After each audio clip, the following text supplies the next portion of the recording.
Welcome to One on One. I'm Greg Bassett, your host from the Salisbury Independent newspaper. It's a big day here at PAC 14. We have election interviews continuing today, and we've got a big one in the House. Our County Council President, John Cannon. Welcome. Thanks, Greg. It's great being here today. So you're running for re-election in the Right. at-large district, which means you will represent the entire county as you have for the last 8 years.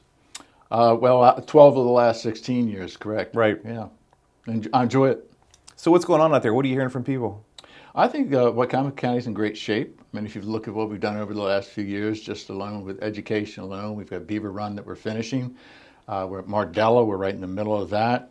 If you look at what we've done in the airport, so many advances we've made within the county. You know, we've got a new water line to the airport, we've got a new automated parking system, we've got a new ARF truck, we're going to have a building, we've got a new drone building. We're talking about getting a training center for mechanics. That's just for the airport alone. We've got a new sheriff's department that we're working on, public safety building.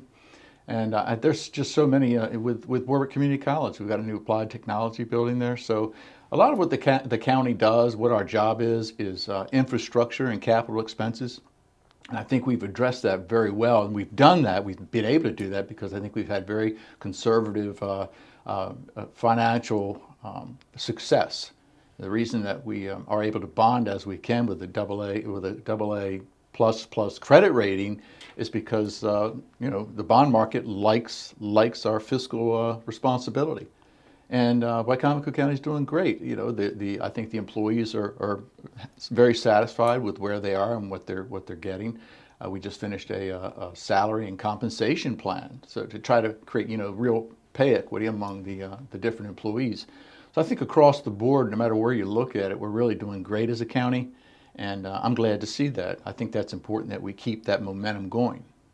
Now we have a county executive form of government where there's an executive branch, there's a legislative branch. You're in charge of the legislative branch. Correct. So there's going to be a transition in county executive. What are you looking to happen there?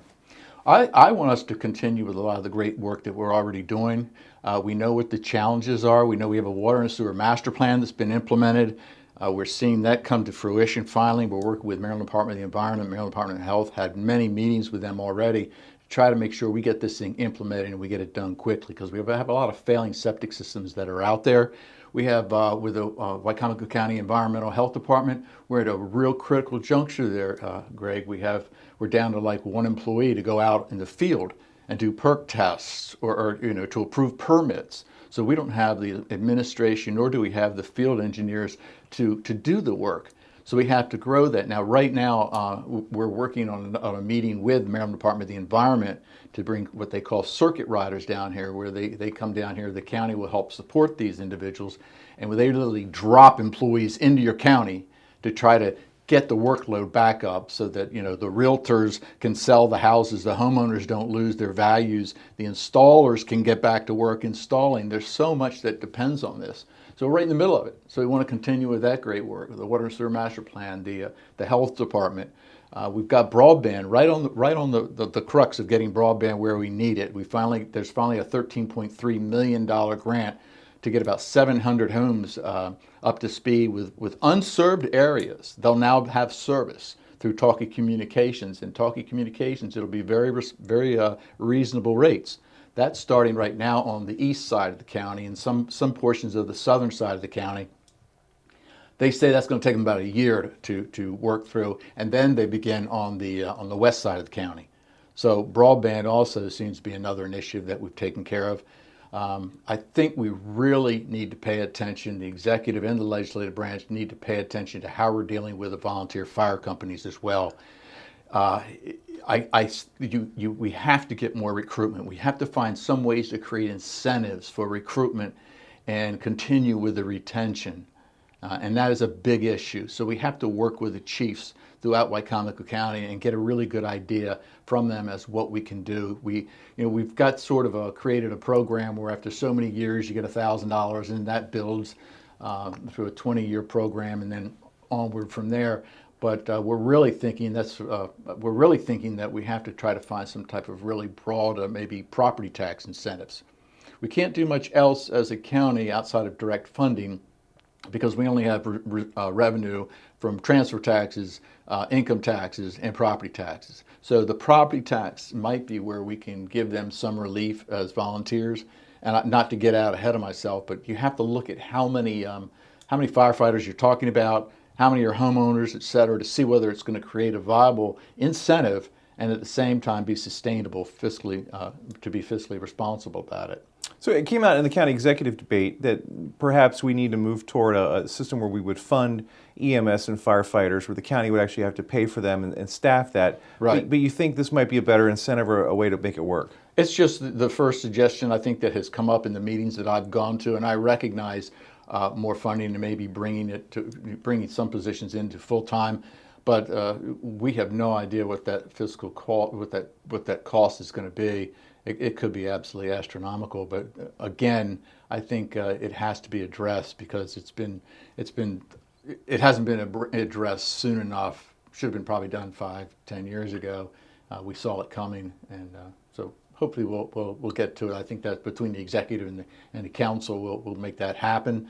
I think we also need to pay very close attention to getting a grant writer, or what you might call a grant writer and a grant administrator. I just learned about that in a meeting Sure. About a week or so ago. I'm concerned that maybe Wycomico County is leaving a lot of money on the table when it comes to federal and state grants. I'll get emails from one federal program or another and say, oh, you can do this for broadband, you can do this for health, you can do this for schools. And I forward those on to the different departments or agencies to say, hey, are we getting the most out of this? But right now it's really ad hoc. And it's it's either a department head or people that work within a department that have the wherewithal to search out those grants, and it's not easy. I believe that the county as a whole needs to be a little stronger in that line and establish some type of grant writing program. We all know it will more than pay for itself by the time you get your first grant. I want to give you credit too for that circuit rider thing. You've been going on about this for a long time in terms of getting permits, water and sewer permits out in the rural areas. Sure. And I thought it was caught up in bureaucracy. There would never be a way to penetrate that. But you have been able to find a way through this. You've led through that. Well, it's come with a lot of help. The Coastal Association of Realtors were really big in trying to put together a work group to make this happen. I think Greater Salisbury Committee gave us the conference room in order to hold the meetings. And yes, I've had a lot of discussions with Suzanne Dorsey, who's the Undersecretary of the Maryland Department of the Environment. She's really good. I mean, sometimes you think about state officials, some people think about county officials, but as to whether or not they're going to effectively represent you. And she's done an excellent job. Les Knapp, who used to be with the Maryland Association of Counties, he's also now with MDE, and he's a really good friend too. So we've managed to create that real bond, and I think, from what I see from them, they're very sincere in trying to make things happen. So it's big. It really is. It's going to solve a problem, and hopefully it'll get us back on our feet, and then we can be self-sustaining after that.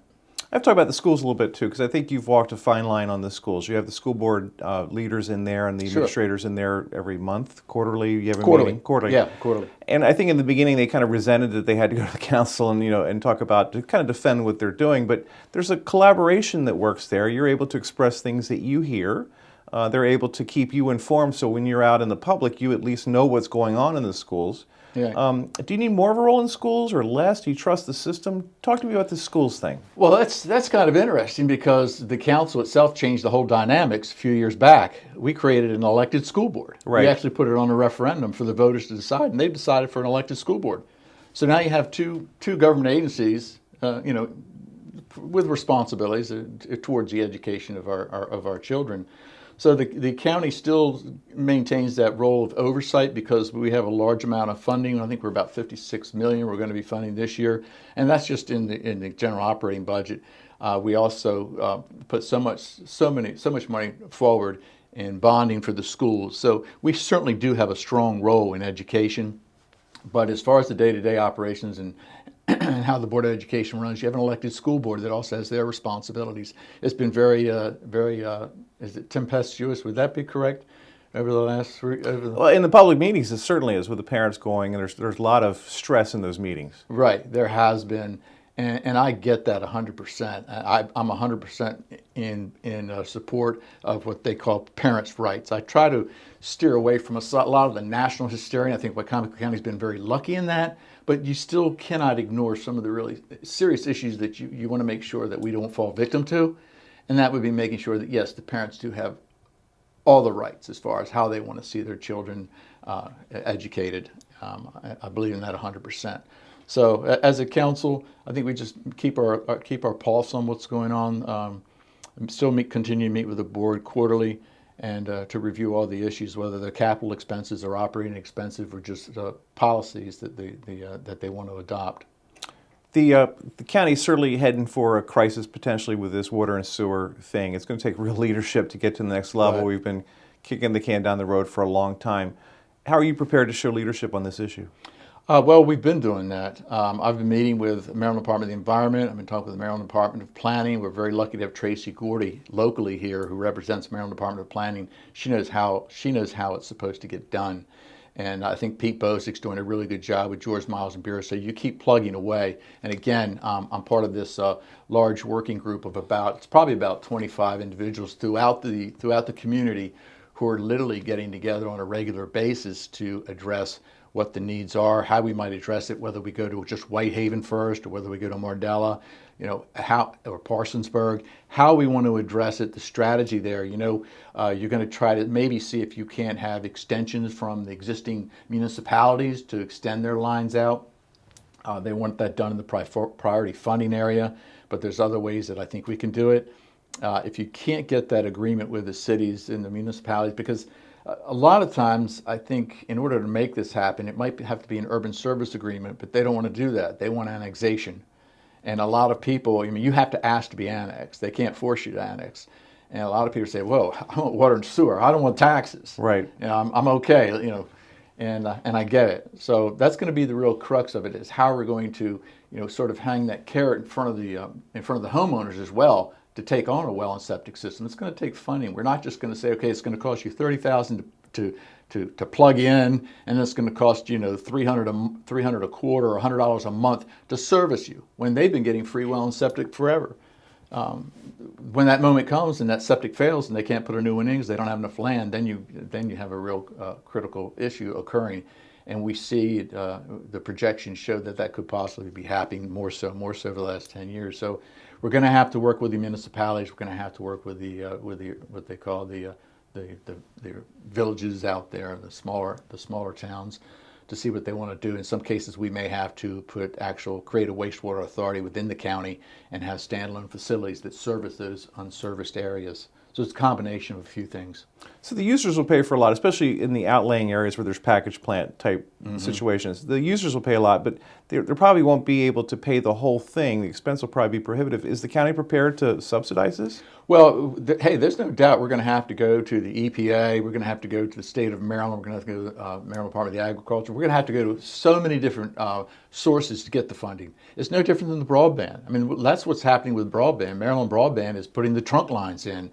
And we're getting grants to get Talkie Communications to put the actual last 100 yards in to get to that house, because the costs are exorbitant, and homeowners, homeowners can't be expected to come up with that type of funding. More so with water and sewer. I mean, the hookups are probably at least $30,000, and we have to recognize that problem. And I think it's the government's responsibility to deal with the immediate infrastructure, and even maybe for the first 10 years, sort of create some type of funding even for the homeowners, so that they don't take those hits all at once until we gradually phase it in.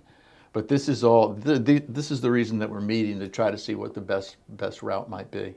All right, give me your 1-minute pitch on why we should reelect John Cannon. Well, I appreciate that. I think, Greg, in the most part, what you want when you vote for any elected official, you want to make sure that you have someone who's very sincere about what they're doing. You want to make sure that person responds and answers your phone calls, answers your text messages or emails or whatever you have, and is very effective in trying to get it done. And I feel like I do that. I feel like I always respond. I see it as a serious obligation. And also, I think it's very important to make sure you know that person has a proven track record, and that individual works very, very hard. And I've done that over the last several years, so much so. I have the professional experience personally and professionally. The institutional knowledge, I think, is still a good thing. And I have so many positive working relationships, whether it's with education, whether it's government, whether it's in the industry, whether it's community leaders or even constituents. I've established that base, and I've worked really hard to get there. And I just simply would appreciate it if people would recognize that and support me going forward. He's John Cannon. He's running for re-election to the Wicomico County Council. He's an at-large member. He serves as the council president, and we're thrilled he was here today to be with us. Thank you, John. Thanks for having me. I'm Greg Bassett from the Salisbury Independent newspaper. Be sure to watch all the candidate interviews on the PAC 14 YouTube page.